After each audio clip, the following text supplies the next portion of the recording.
Hey everyone. What's happening? Yeah, thank you. Thanks y'all for doing another one of these. I should start by saying that I'm wearing two pairs of glasses, so if I look like an idiot, that's why.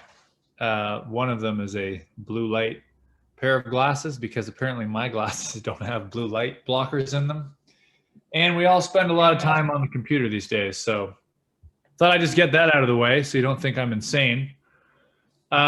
So my name is Alex, and I know you guys are normally used to seeing me now and again on these classes. But long story short, we're going to continue these Q&As as I try to get things settled up in Vancouver, British Columbia here. So please keep obviously coming to these classes and taking your joint mobility classes with Coach Mel and Coach Luis and Coach Lex.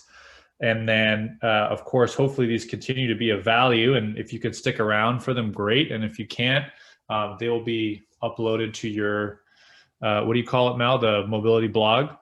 Mobility blog on Discord. Perfect. Yeah, so I have a bunch of questions that we will hopefully get through today. And then for those of you that are unfamiliar, I also work with functional range systems, and we basically go when it's not COVID time and teach the latest and greatest in joint health. And obviously your instructors have taken many of our courses. So I can tell you that all the things that they say, I would back them up on 110%. But sometimes it's helpful to hear it for whatever strange, psychological reasons from another person. That's sometimes how we learn things. We just have to hear it from different sources, and I totally get that. What else can I say? That's my introduction. That's great. That's awesome.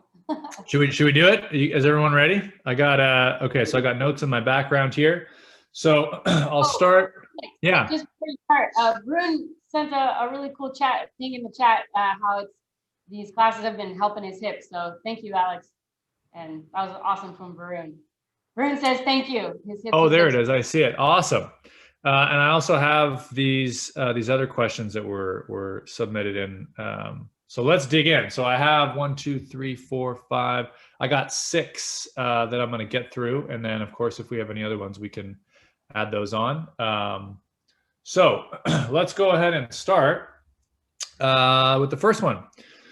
So the first question is about arm bars and shoulder cars and scapular cars. And basically, is there anything else that should be done for internally rotated shoulders because of an office job? So I think there's a couple things in this question. The first, obviously, is that it sounds like you're getting some shoulder inputs, which is good.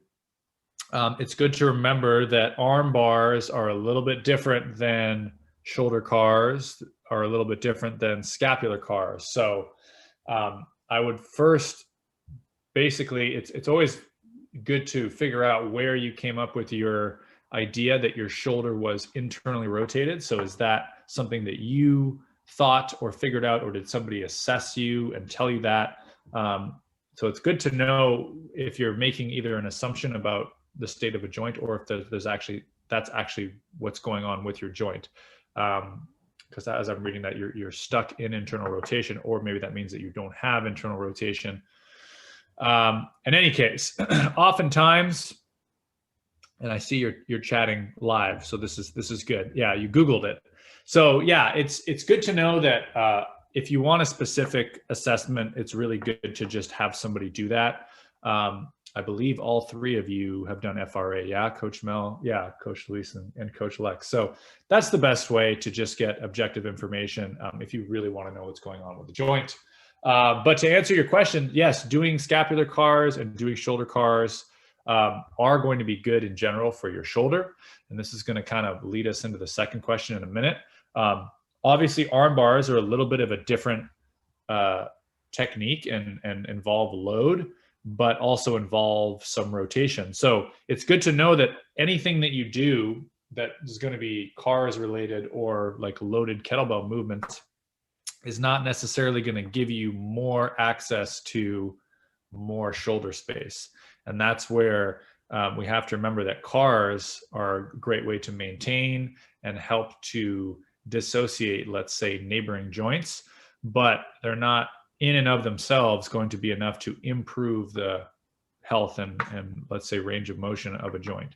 So keep that in mind, and that's where things like pails and rails come in. So let's just use this to actually go right into the next question, because the next question is how to reverse years of shrugging,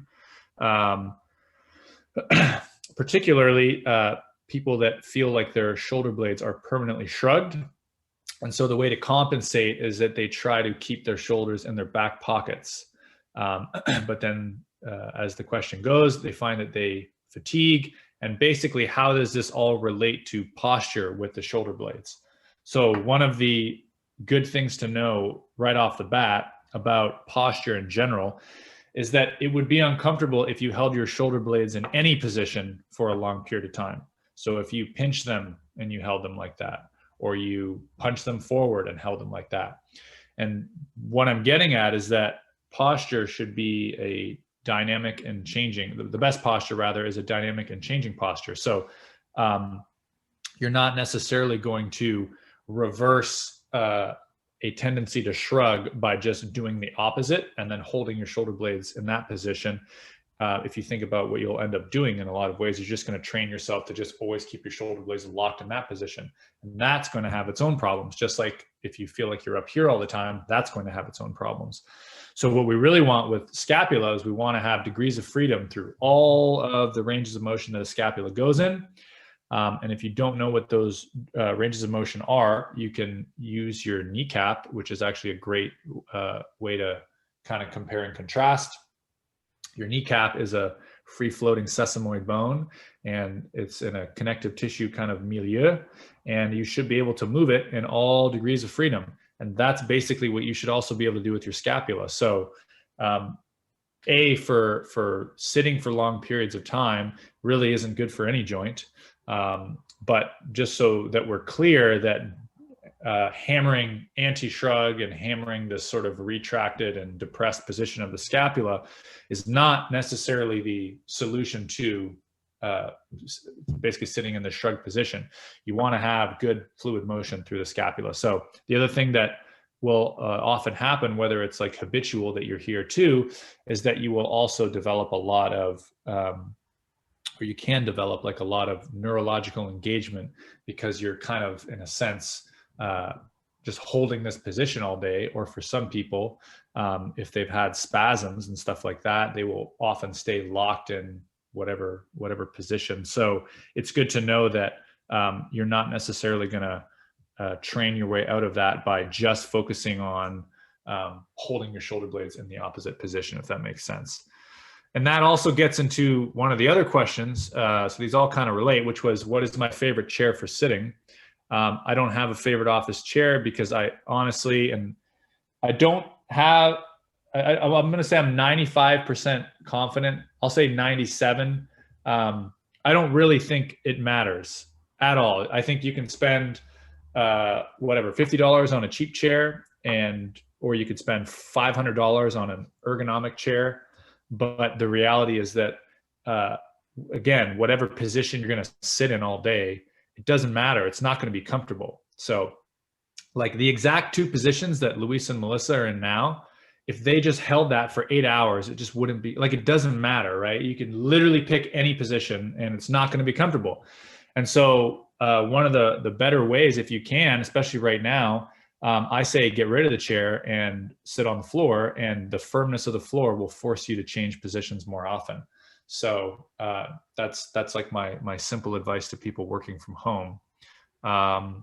So yeah, and it also just saves you money on, when you think of people want to spend money on a chair to try to fix a lot of their joint problems, but it really just takes away from, you have to change your habits a little bit too, which is more work, and you can't really put a price tag on that. Moving right along. So I'm 3 questions in here. So hopefully I tackled all of that correctly.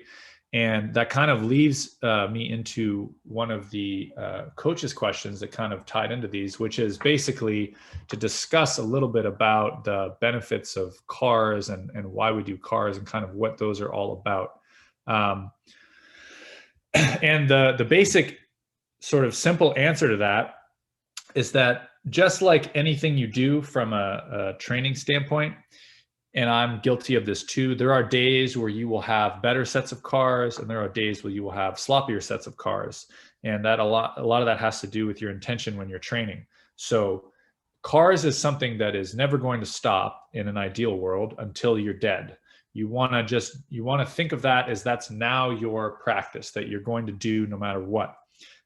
There's a saying that my team has where you always are going to be taking a vacation between cars and Pails and Rails Island. And you just go back and forth between those.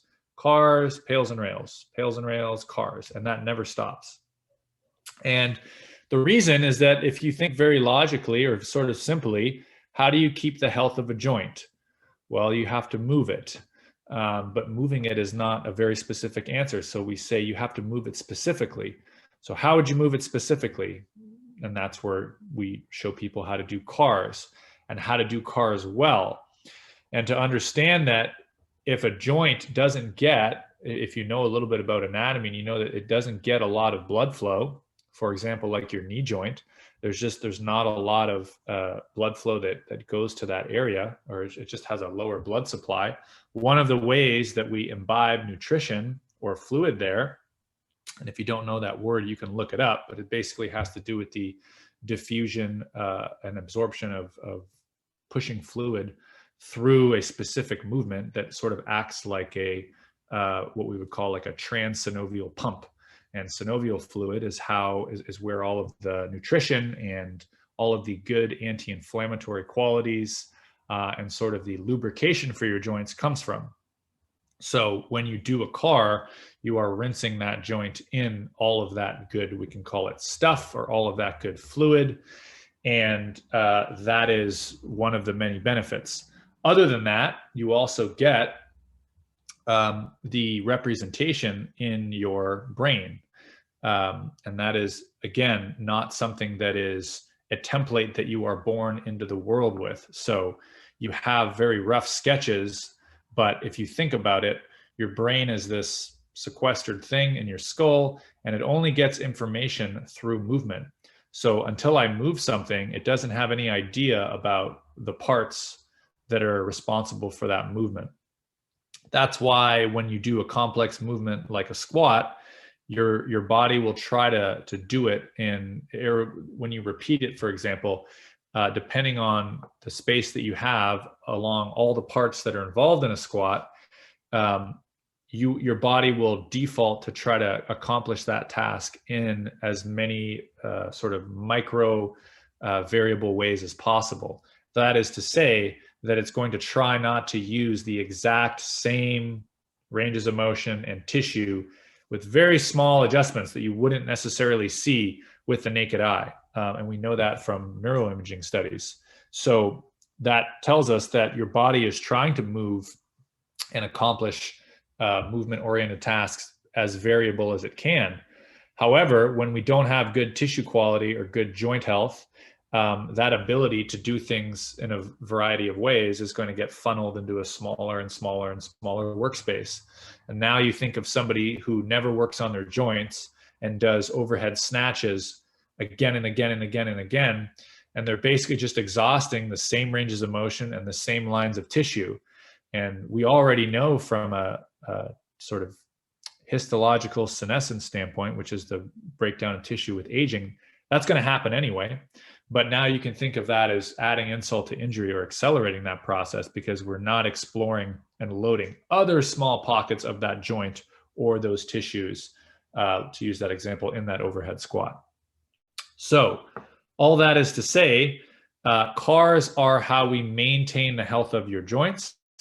Cars are how we continue to send good information and send messages to areas of your body that you probably won't send the rest of the day, because, or if you have a good habit and you have a good routine of moving frequently, then you will. But for most people, cars are maybe the only time they're going to segment their spine that day, or the only time they're going to move their toes, or et cetera, et cetera.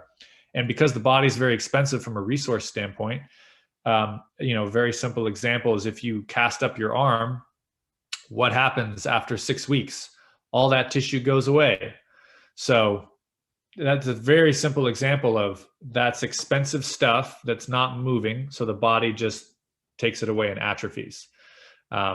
And it happens that fast. And so you can think of that, for example, if you're sitting in a chair all day and you're not moving your spine or anything around your pelvis, your SI joint, it's no surprise that those ligaments and those deeper tissues and that capsular space degrades because it's not moving. And again, all the time, your body is getting information and trying to manage all of its resources because, again, it's a very expensive system. So it's constantly body budgeting.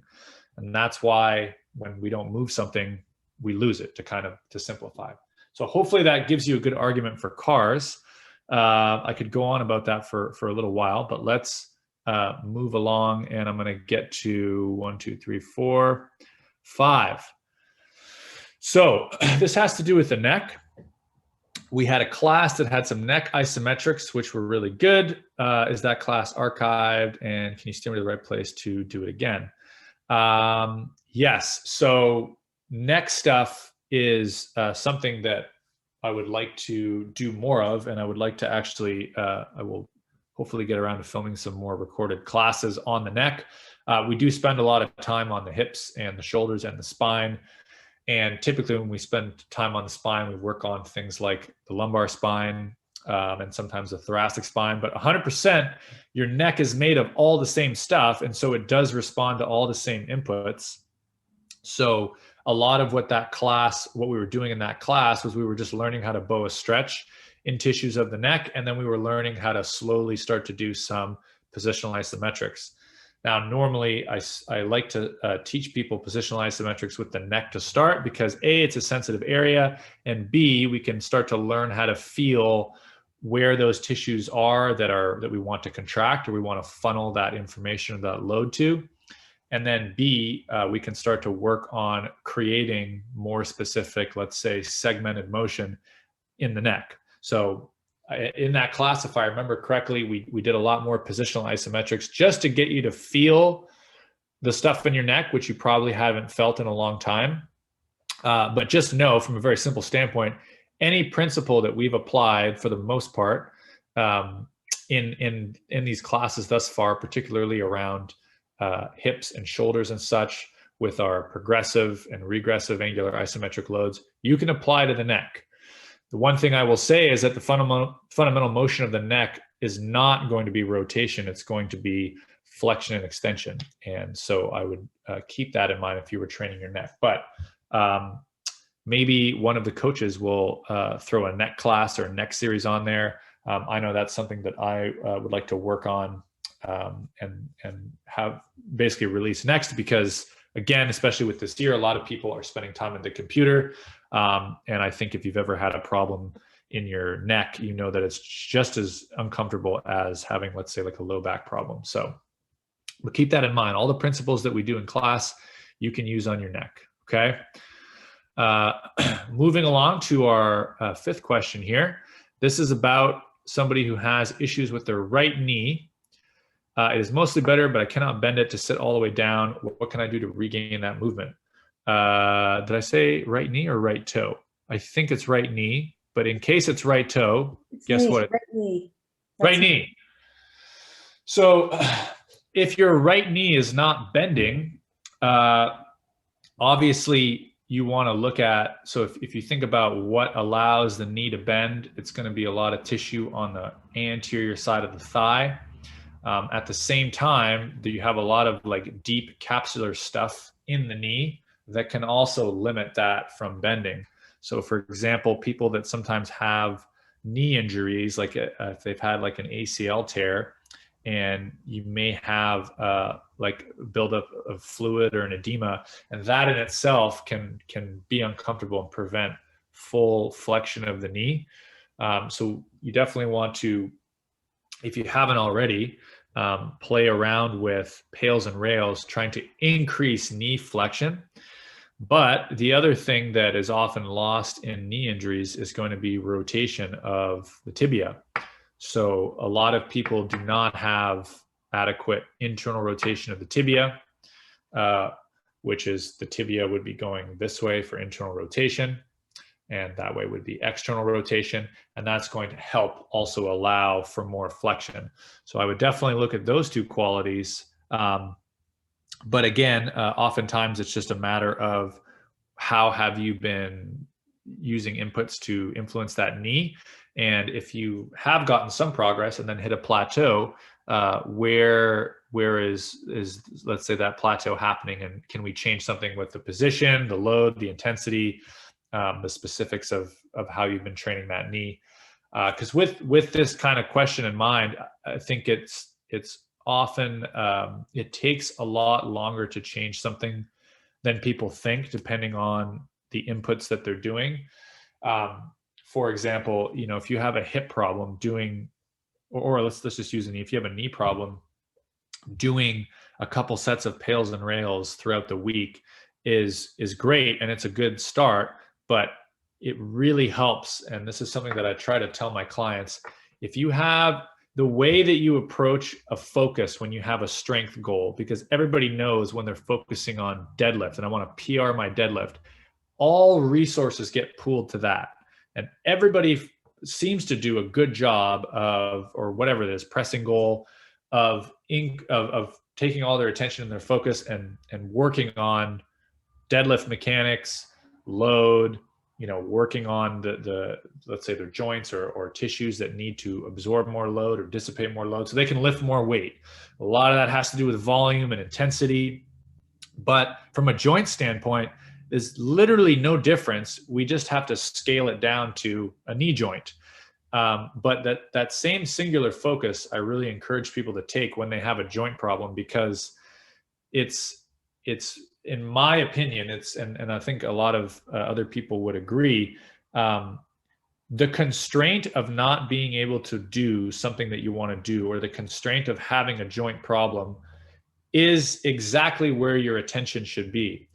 Because there's a lot of people that I work with where you just have to emphasize to them how simple in a way the problem is. I'm trying to move my shoulder and I'm pinching on this side, and you don't even have a weight. And so why would you focus? And I'm not saying this to be, I don't say this in like a mean way to people, but just to get them to realize, why would you focus on anything else right now as in terms of a majority of your focus, other than trying to work on why your shoulder is pinching, when you just move it body weight or your neck or whatever the case is? So if something is constraining you day to day, or you're having an issue with a joint and it comes up every day, you don't need to, and this isn't specific to you, Kim, because I know you don't do like the WOD of the day or the CrossFit WOD of the day, but a lot of people, their priorities still default to, well, I have to be able to do my CrossFit training or whatever. And again, I don't want to tell people how they should spend their time, but all of the time that people spend working on, let's say, those external strength-based goals, it's if we can just get people to spend that kind of focus and attention and that singular, let's spend 4, 6, 8 weeks and really work on this shoulder, and let's see what kind of progress we can make, and then we can reevaluate from there. So you can really treat it like a benchmark, or like you would treat any other strength-based goal, but you just treat it from a range of motion standpoint, and also for you, a feel standpoint. Does my knee feel like it can bend more? Does it still feel painful, or et cetera, et cetera? So that's just kind of my spiel on focusing on your joints as more of a singular focus. When you have a day-to-day problem, you just think about it as simple as whatever the problem is. I have pain when I bend over to tie my shoe. It's like, there's our constraint. That should be something that we should be able to do, no problem. And then again, if you always think about it from a simple standpoint. If I'm bending down to tie my shoe and I'm having back problems, and then I'm going to even consider going to load myself up with a bar or with a kettlebell. I really need to think about what my priorities are, because we have to remember that training is not strength training and then joint training. It's when you train, when you load with whatever it is you do, you go for a run, you throw some weights around, you are loading all of your stuff, but you're loading it based on whatever your stuff can do from a tolerance standpoint. And the only way, so to steal a good line from my colleague and my friend, Dr. Mitch Brozer, we often talk about building a foundation, right? Everybody knows this. Oh yeah, you got to build the foundation before you can build the house. Well, if you can't even access the foundation, you're not going to be able to build a good foundation. And so it's like one step before the foundation is actually having access to that foundation, and being able to access that foundation. You can think of as, I don't know, you're driving down the road and you can't even see where the plot of land is, or let alone like evaluate the quality of the soil and where you're going to build the house. And so that comes down to steering people more towards understanding the value over the course of their life of spending more time doing FRC based or FRS based training to access more stuff internally, so that they can then build that foundation and then build that house. So it's really just a shift in how we've been taught, and we're all, you know, guilty of this in a lot of ways, but how our industry has pushed everybody towards external based loading, and then dealing with problems as they come up internally, and, you know, then doing some form of random inputs, you know, take the band, and like they're very non-specific for the most part of what those interventions are. And again, that's just because we've taken a very sort of hard approach, doing things outside in instead of inside out. So that's a long answer, but hopefully that makes sense. Yes, thank you. Yeah, and I think I kind of just ranted through and kind of combined a few other answers to questions, but we should open it up if anybody has anything to add on here, or if I missed anything. Again, you know, try to keep it as sort of joint focused as possible. The only reason I say that is because I can't assess, you know, if you have a neck problem. I can hammer the same points and concepts, but just keep that in mind with questions. But unless the coaches have anything to add or open up for anybody else. Oh, they're muted. Oh, I'm in charge. I don't know actually how to. Okay, we're back. Yeah, you guys. Okay. Better at controlling the muting. Sorry, we're just trying to say thank you for breaking it down, Alex. Heard a lot of good nuggets in there. One of them, if you can correct me if I'm wrong, is what you're saying is that we should be approaching our mobility training and think of it as no different than our strength training. That's something that I heard you say, I think. 100%. Yeah, it's the only way that I know of that we can specifically access and prime and load our internal stuff so that it can support all of our other training that we want to do. This is not to take away from other people's other training, because that's not what I'm trying to do. But what I'm trying to say is that most people spend, and I'm just sort of guessing here, but from what I know about, you know, at least the people I've worked with over the years, 90% of their time doing, you know, go to the gym and I lift my weights and I go for my runs. And again, I'm not saying any of that stuff is bad. It's all fantastic. You know, we want people to exercise, we want people to feel good, we want people to train. But if you can, you really should try to up or backfill that with just as much, and ideally more, joint health and joint capacity training. So, you know, I don't know, I offer a million different ways for people to think about this, but if you go for an hour run, you know, can you do an hour of joint specific training? You know, maybe that doesn't have to be right after, maybe it's the next day, but if you can try to get a 1-to-1 ratio going, and then, you know, even start to increase that even more, what you will find is that the stuff that you want to do is not as insulting. You don't have to recover as much from a joint standpoint, or, you know, my back doesn't hurt as much, my hips don't hurt as much.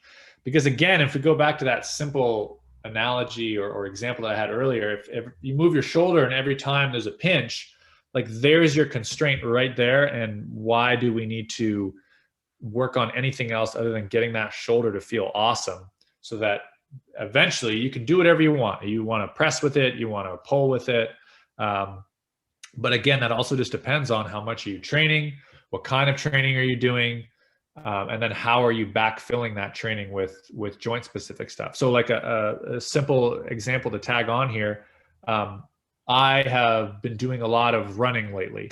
And so I just try to think, what do I need to run? Well, I need a lot of foot stuff and toe stuff and ankle stuff and knee stuff and hip stuff, and some upper body stuff as well. But, you know, my lower body is absorbing a lot of that. And so that basically gears my training. If I'm doing a lot more running, then I'm going to try to do a lot more Kinstretch specific training towards running. And that way, when I'm running, I feel like I'm not just abusing the same tissues over and over. I have a little bit more workspace to load. I have a little bit better ability to diffuse all of the force coming in as I run. And I feel better after runs. I don't feel like my joints are as beat up, because I'm kind of adding or backfilling any amount of running with Kinstretch stuff that's specific to what I need for running. You know, I'm no different than any of you. I've been spending a lot of time at the computer. And so, you know, my hips are bent at 90 all day. So I need to spend a lot more time, let's say, doing couch stretch pails and rails. Because when I run, I need to extend my hip, right? So you can start to reverse engineer what it is that you want to do and what it is you need. You know, and same thing for, I don't know, let's say you're a swimmer, right? You don't have any shoulder internal external rotation. You know, that's your body is going to do what it's best when you swim. But if you can start to give it more options when it's trying to express rotation through the shoulders in swimming, it's just going to go better over the long haul as you repeat swimming over and over. So again, it's not to say don't do the training that you're doing. It's just remember to ask, you know, what am I doing and what do I need? And that's, by the way, also separate from like that joint specific input or those joint specific inputs. It's not just to also access or create more range of motion, because it's not all about more range of motion. It's also about when you have what you need, great, but then you still have to maintain that, right? So that's why, back to that cars and pails, rails, island, that's why it never stops, you know? So for example, I worked on my hip for a long time to get adequate internal rotation that I was lacking on one side. But just because I have it now doesn't mean I stop and then I go, cool, I'm just going to now, that's just going to be there.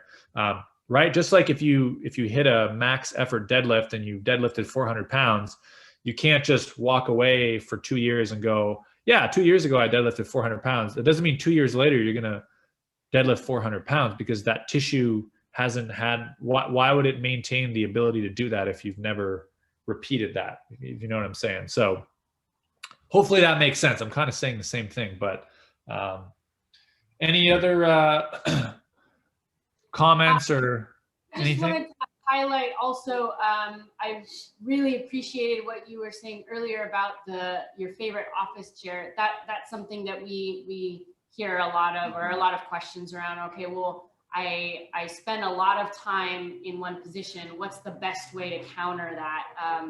And so the idea being the fact that we are in a certain position is kind of the issue to begin with, and how to, rather than think so only about undoing something, how can we make sure that that isn't done in the first place in the way that it's been doing? So like, you know, obviously some people are not, they don't have the capacity to sit on the floor when they go into their office job. It's just not culturally, you know, allowed, or it's totally. just awkward, or right. But, you know, kind of thinking outside the box in terms of, okay, well, given my situation, what can I do? Can I get a standing desk? Can I take more breaks? Can I maneuver my schedule so that I could go into the office a certain amount, and do I have the freedom to maneuver that so I can stay home some days? Maybe, maybe not, but just thinking outside the box in terms of, if it's possible, how can I make sure that that static posture doesn't happen in the first place, rather than thinking first, how do I undo only? I thought that was a great way to go about it too, in terms of stacking your life in a movement-based way, rather than just allowing the static part to happen and only focusing on the undoing. Thought that was great. It's a big ask. I know it's a big ask of people, and so again, we're not trying to blame people. It's how we have set up our culture and society these days. So when I say that, I'm not pointing the finger at you. It's again, your bosses, if you have an awesome office job, they have no idea, right? But if you can start to frame it to them in a way, your work, let's say if you have an office job, you're working in a very abnormal way as a Homo sapien. So in a way, it's like we're going to do our best to do the job in an office, but I'm also going to let you know, like, I don't know what it is. I need to take X amount of breaks, or I'm going to try doing this. And I think if, people frame it not in a way that they're trying to like avoid their work, they're just trying to maintain their health.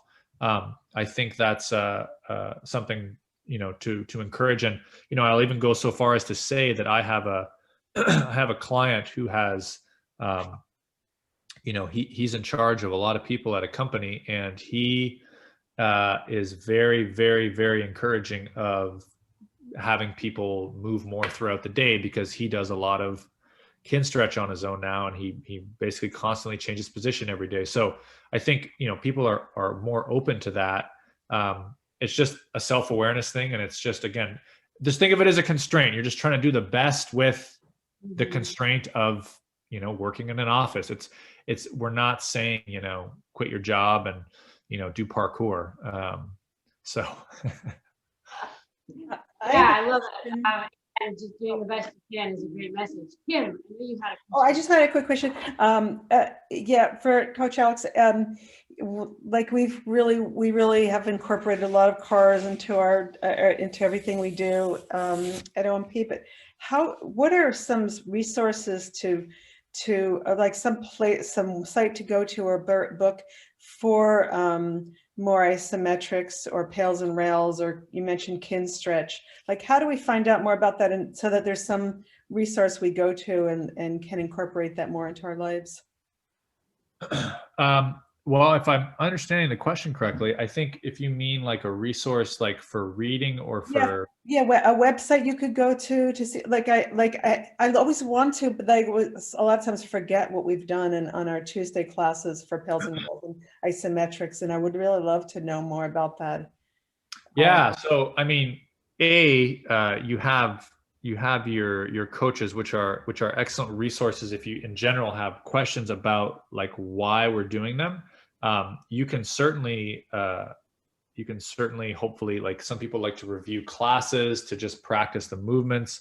If you want to read more about what those do specifically, you can absolutely search, the benefits of isometrics. But one thing that I will say is that when people ask sort of research-based questions, what my team has done is they've taken a lot of research and they've put it into the system. So you would have to go and find different pieces of research. I'm not sure I want the research, or I just want to like find a place where I could go to find isometric exercises that like ones we would do in class, or find pails and rails, like be reminded of what you're looking for, like a library, right? Exactly. Find all the ones for my right knee, for example. Yeah, exactly. Yeah. And I don't even know anything about what kin stretch is, but I know you mentioned that. Like, where do we go? Where could I go and find ones that I could just get up in the morning and try out? Yeah. So, I mean, basically what the classes that you're taking are basically kin stretch. So that's just a group Oh, okay. mobility or joint specific training. So to be perfectly honest, there's not right now, unless you actually like take one of our courses, then you get like a whole backend library. But I know that OMP has a ton of videos and content. Like I have a bunch of videos and content. I think the question more is how you would, or how we would tailor it so that it's specific to your needs. And that may be something that you could discuss with the coaches at OMP, so that we basically pick 3 to 5, whatever your bandwidth is, pails and rails to do specific for your knee, and that becomes like a program. So that's all. I'd love to do that.